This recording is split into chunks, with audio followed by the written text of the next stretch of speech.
I can't say that there was an actual moment of self-realization. I think the self-realization had to have started before I even started my journey. I think what I would say is with every single phase of my life and every single time I had, put myself forward, either in banking or, starting out on the radio, doing my vlogs, being a TV presenter, I was very deliberate about what I wanted out of it. It wasn't something I stumbled on. It was something that I worked really hard. The goal wasn't to be a celebrity or, to be a jet setter or to be all of these things. I was just a girl who just wanted to do what I love, which is radio, television, movies, the entertainment space. And, the fame came alongside, and I'm not complaining. I think first to start with, radio actually came first. My first radio job was when I was 19. But back then, I didn't really see it as a job. I went to an event at the Maison Center, and there was a guy that was sat in front of me. I think his name is Wale Ewedeni. He used to be at Cool FM, and he heard me speak, and he goes, you have such a great voice for radio. And I, growing up, I didn't really like the way I sounded, because I remember one boy actually broke up with me saying I sounded like a guy. So I had a very raspy, husky voice, and I didn't think that would even be anyone's career. So I always tried to sound very very high, and very chirpy and very light. And then he heard my normal voice and said, you know what, I think your voice is very, very strange. There's this teenage program that was coming to Cool FM then, and it was to raise awareness for drugs, sex, and rock and roll. And he just wanted me to try out for it. So I didn't tell anybody from home. I think I was doing lesson then. So I just thought from lesson, I'll just take a cab to Cool FM and see if, I get the job. Because back then, it wasn't even the money I was thinking. It was just the fun of it. Heard me, and I got the job. It was myself, the late Tosin Bucknor, and another guy who is also late. I don't remember his name right now. So I started doing that, and one Saturday afternoon, my mom heard me on the radio. Of course, she knew it was me, and that was it. I never even quit my job. She's just like, go to school, get a degree. What is this? Because back then, parents didn't necessarily see the entertainment industry as a source of, inspiration or a career. You had you'd find parents say to you that, okay, we know the Bisi Olatilo show, we know Abike Dabiri, we know these people, is that the life you want? Be a banker, be a lawyer, be this. So, of course, I, got my degree done, and then I got a job in banking. I hated my banking days. Everyone who knew me would tell you that I was the most depressed I've ever been in my life working in banking, because I just didn't fit in. I was in commercial banking, and I remember all of my EDs then used to be like, you look like you belong on a runway, because I knew how to bath up to work. I'd wear my TM Lewin shirt, a different color, my blazer, shoes. I loved the dressing up part than the actual job. So I remember in all of our NPRs, they used to be like, what are you even doing here? You don't look like one of us, you look like you belong in a magazine. And then, my siblings one day just said to me, listen, you've gotten yourself a degree, you've done this, why don't you do what you wanted? And I started going for auditions. I called Olisa, back then it was in Cool FM. He had me coming for a voice drop. I went back to, he was at Beat FM then. I went back to Cool FM, I did Ray Power. I went to a lot of radio stations, and Rhythm called me back. So back to your question, I didn't look at it as something that was going to make me famous, but my friends would tell me that back then. I used to tell them that I'm going to be the biggest TV presenter out of Nigeria. I'm going to be on TV. I'm just going to be, and they used to look at me and laugh and be like, really? I used to be like, I'm going to be the next Oprah Winfrey. I'm going to do this and I'm going to do that. And it's amazing what manifesting can do, right? Because I said it back then, even before I got into banking, and here I am today.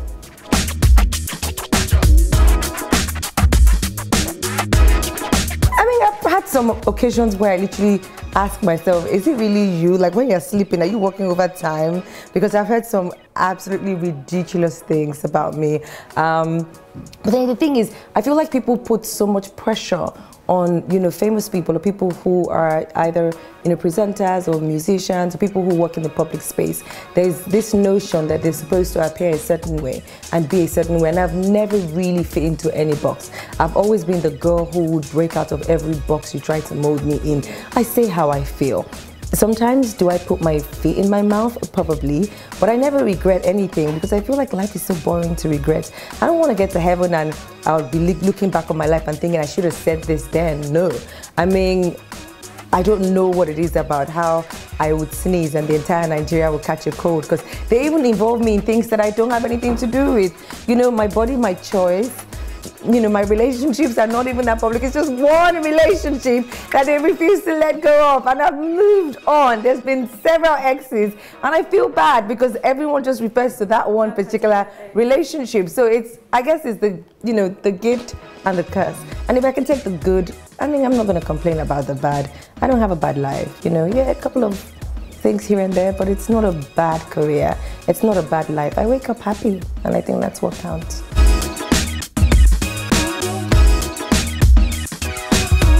I do have moments where I think in my dealing with loss as a child is the most tricky thing that can ever happen to anyone. Because when I find people say, oh, I lost my mom, I lost my dad, and they're like in their late 20s, early 30s, I do feel sorry for them because no one wants anyone to die.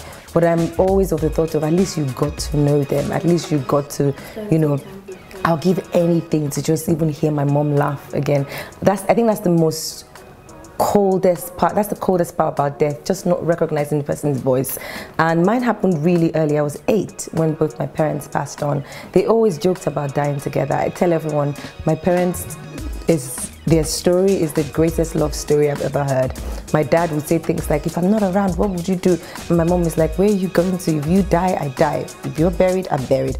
And they got that. And I think that's the most beautiful, you know, thing about the life and the love that they shared. And, you know, it was tricky because I knew life as one way, and, you know, all of that got disrupted. But I am very, very thankful because, you know, I was adopted, but I also was raised in love. You know, my foster parents did the best that they could do. And sometimes that question is a bit tricky because they haven't done badly. And I don't know if my parents were alive, if they would have been able to do as much as they did. So I think the kudos actually belongs to them, you know, taking 4 kids in, raising them like their own, and just being absolute rock stars. But I guess when I got married, there were moments when I, you know, wished my mom was still here.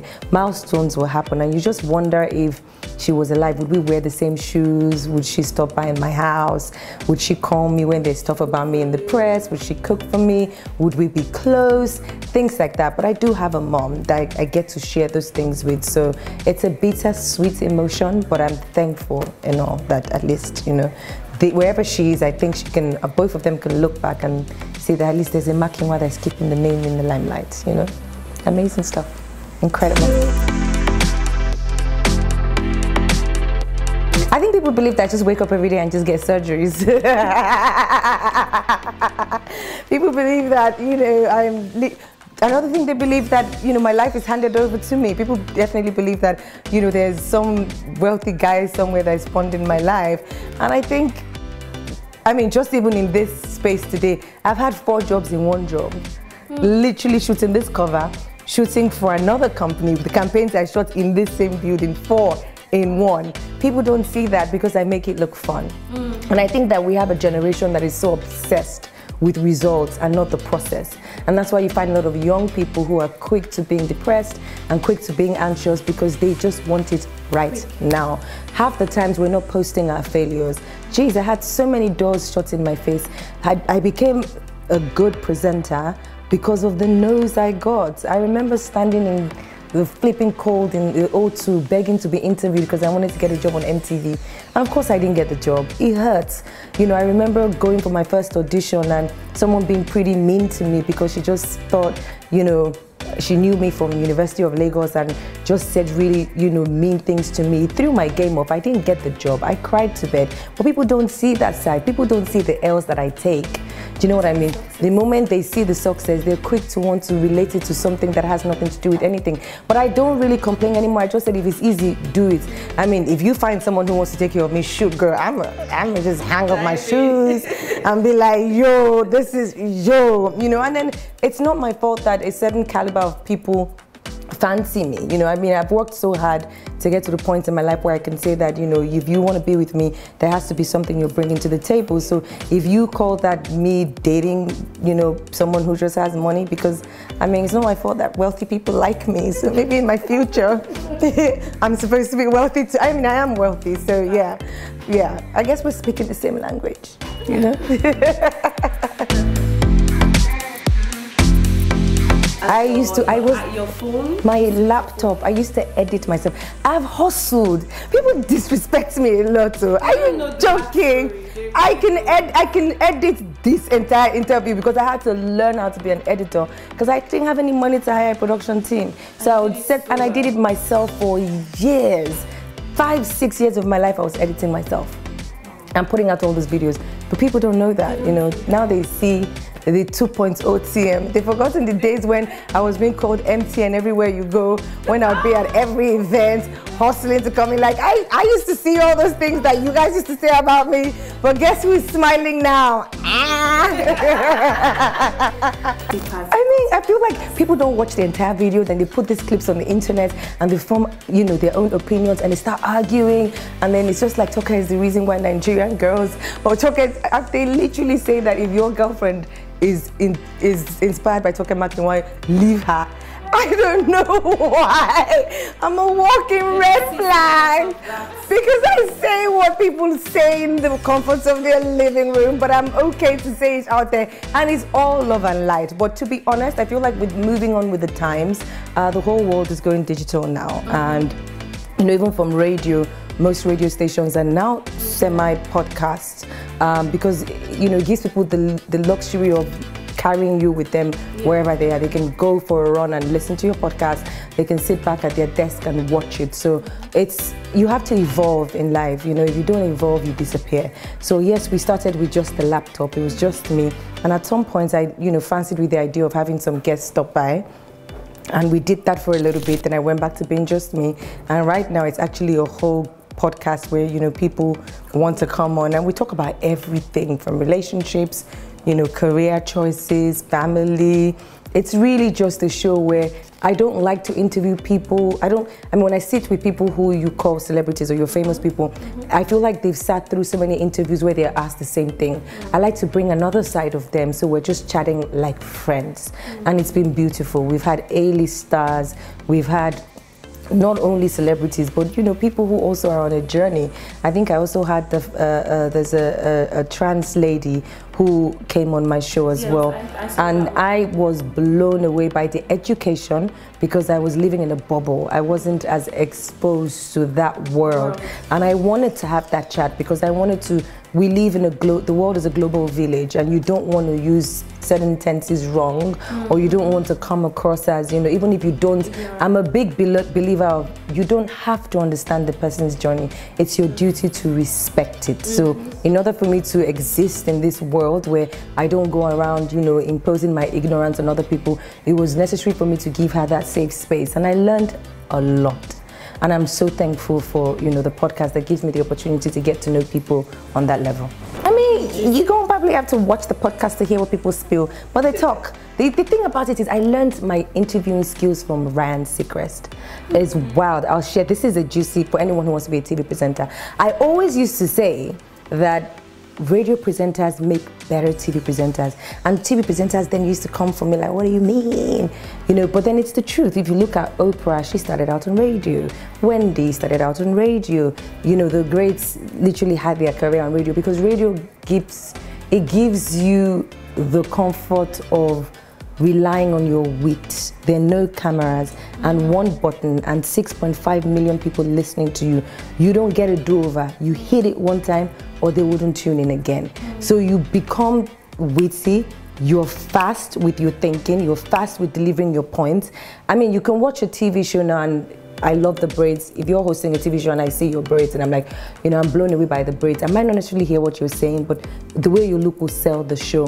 But when you do the work as a radio presenter, you know, you learn when there's no one there to entertain yourself, entertain your audience, deliver what you have to deliver, because the voice of a radio presenter is the voice of God. So listening and watching how Ryan Seacrest would have a bunch of questions to ask people, but totally toss it away and let them speak. So you start to ask from where they stopped. And you find out that what you wrote to ask them is totally different from the interview that you get at the end of the day. So that's the style that I like, which also gets people to relax. They forget the cameras and we just gist. So there's a bit of relatability because I can relate with what you're saying, because you said to me, I have a blue car. I'm like, the blue car, what kind of blue? I'm not asking you, what year did you buy the car? What kind of blue makes you laugh and you're like, oh, it's the, light sort of blue or sapphire blue, and then, it just takes a life of its own. So it gives your guests the comfortability to literally be themselves, and they forget the camera, and that's why people always tell me everything. They hate themselves when the camera is turned off, but I'm like, I gotcha. I had all the gist I needed, so let's move on, which is cool. Nothing. I think it's taken me many years to get to that point where I can say nothing. And I think it's not because I have everything, but because I haven't made mistakes, but it's because I have a deeper understanding of what life is. The destination is not as, it's important, but it's not as important as the journey. And you are exactly where you're meant to be. Everything that's happened to me in my life was meant to happen. If it wasn't meant to happen, it wouldn't happen. Do you know what I mean? So I don't necessarily cry over spilled milk, because regret is so exhausting. Do you know what I mean? Okay, I wish this happened. Dude, how long are you going to beat yourself for that? This is what it is. I'm alive, I'm breathing, I'm healthy. What can I do differently? And then you keep failing forward. Notice I said failing forward, because as long as you fail forward, at least your head is this way. You're moving somewhere. So I don't think there's anything I would say that I totally regret. I've had moments where I've had my gut wrenched out of me. I've had painful experiences.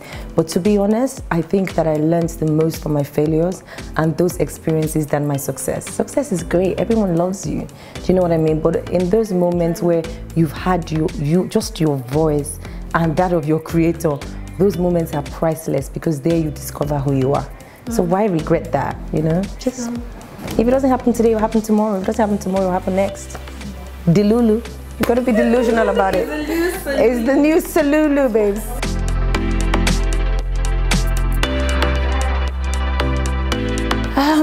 To be honest, there were more men, in my opinion, have always dominated the industry. And I feel like it's not because there are more men than more women, but obviously, women in this part of the world, not all of them, but when I was starting out, I wish, I lived in a world where I can tell you that, yeah, women supported women and they cheered you on and they did this. I did have, women who did that for me, which I'm grateful for, but I feel like a lot of ignorant women and a lot of people who are not as exposed or enlightened, will probably first be like, why her? Why does she want to? The guys probably do the same, but the difference is they don't think you're trying to take anything from them. So they're not that vested in if you succeed or you don't. You know what I mean? But in terms of collaborations, I found out that people were more threatened than eager to collaborate. And I didn't quite understand it. I remember my first TV show, 3 Live Chicks, and Cecil had said he wanted radio presenters. And there was this one particular radio presenter that he had called. And when he got back to me to tell me that he called her and sold the show to her, I want 3 radio presenters. I think you are perfect. Toke is perfect. And he called another person's name perfect. She listened to him and she goes, but why can't I do it alone? Why can't I be the host of the show alone? Why do I have to share the spotlight with them? And the fact that a man said that to us, because he said it to the other 2 ladies, I ended up doing the show with Oreka and Tosin Bokno, God rest her soul. Just showed you what time it was then. Not many women were willing to give you that thumbs up. When I was hosting Trending, I remember one afternoon, Ayo Animation called someone who was supposed to be, someone that I looked up to in the industry. I admired. She'd been on TV since, forever. She's been acting and doing her own thing. And he called and said, we have this show.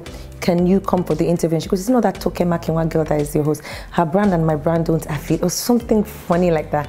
That happened to me, yeah. And I see her till today and I give her a hug and she has no idea. But I think the beauty of it for me was knowing where I was going. So that hurt. But I knew one day she was going to become a believer. So every time I get a DM from her, she's like, you're so fashionable. How do you do it? I just smile. I'm like, you. But yeah, that happened to me. So I think now it's much better. I think people are now more enlightened. I think people have now learned that, you know, just the fact that you're lighting another candle doesn't put out your candle, and the sky is big enough, you know. I don't exist in a world where women still bicker. There are people who still do that, but I would deliberately remove you from my space because the sky is big enough, and you know, it doesn't matter. That person is not stealing your shine. You shine brighter. And I'm, you know, excited that people look at me and tell me, oh my God, you know, you inspired me to start vlogging. You inspired me to do this. I didn't want to be the only vlogger from Nigeria. When I started, there was no vlogger, and I used to be insulted every week. So recruits, come, let them insult all of us together. Do you know what I mean? That was my thought of, that's the way I saw things, you know. But I'm happy that the younger generation now are beginning to see that, you know, people had to crawl for them to walk. You know, people have paid the dues with their career for them to live the way they're living right now.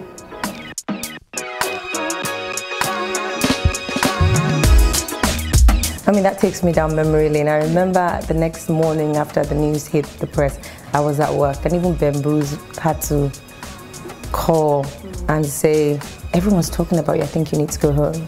And I was like, this is what I need.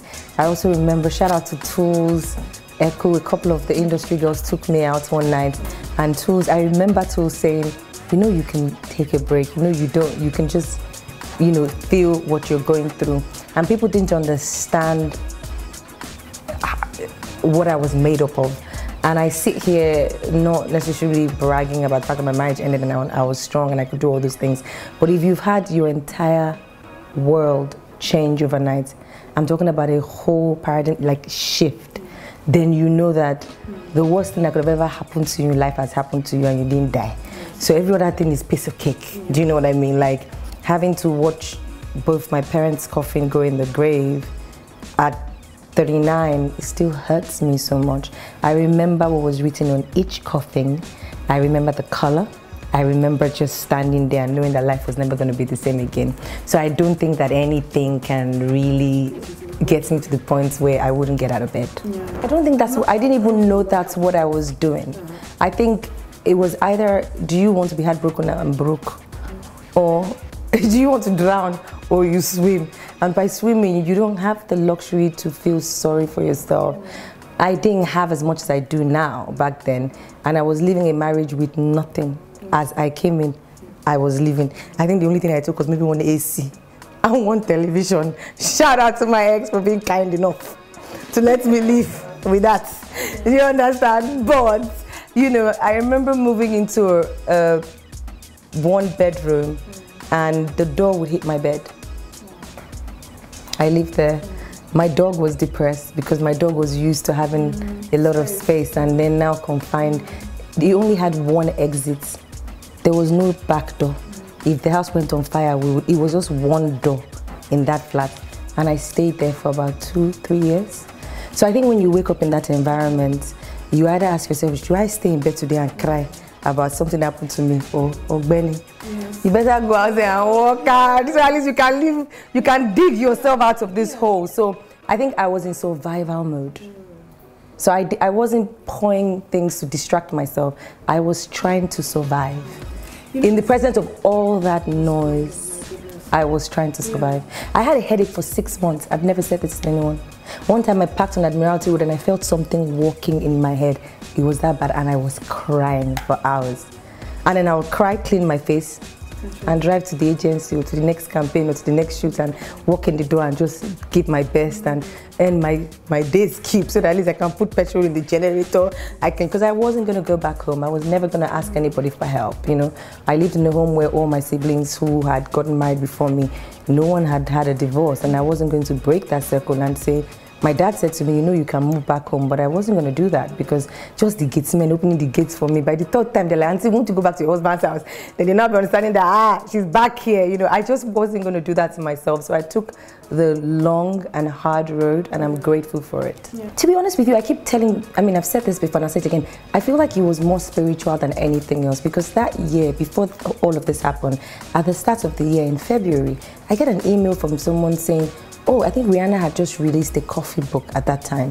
And the person said, you take a lot of selfies, why don't you do a coffee book? So we met at Silverbird. I actually was interested, you know, but when I heard her sell the story to me, I walked away from that place with the spirit feeling like that wasn't what I was meant to do.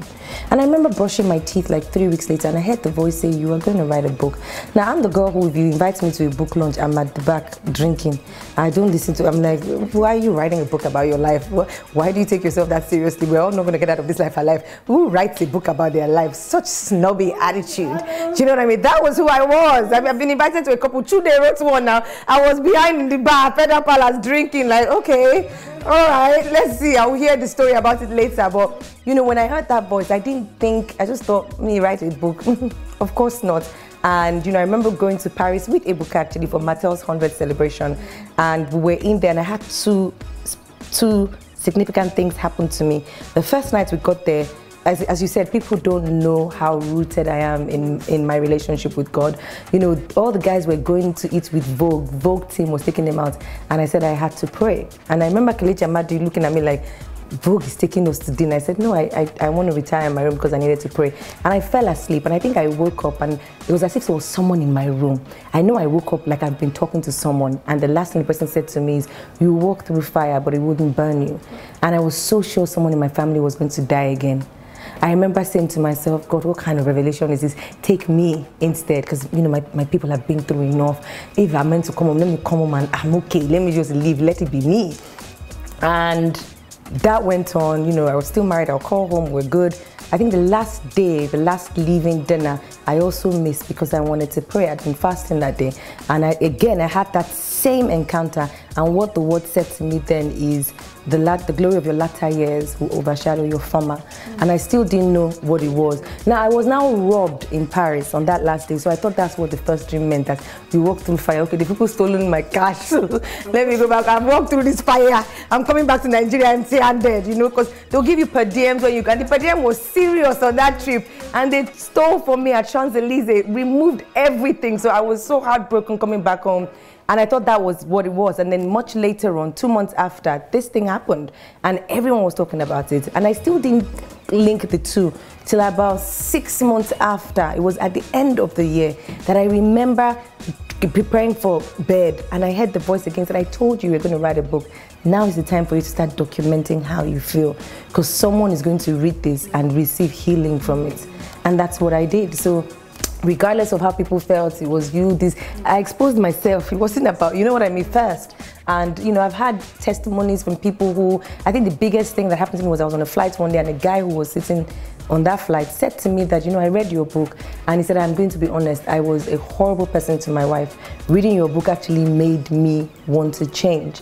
And I thought, you know, from every bad situation, there's always, your people will say God will always leave room for Thanksgiving. So, I mean, it happened. Basically, you found healing. I found healing from, you know, just seeing people read and, you know, and then I'm not mad about what's happened to me. I'm not mad about that situation.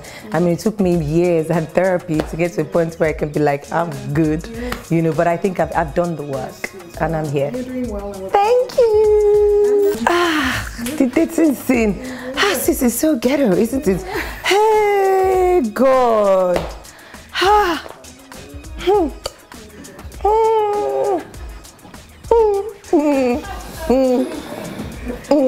Cheers. Well, let me just say, I'm always being a lover girl. I love love. Regardless of what you guys think about me, I actually love love. I just don't like being taken advantage. I don't like cheating.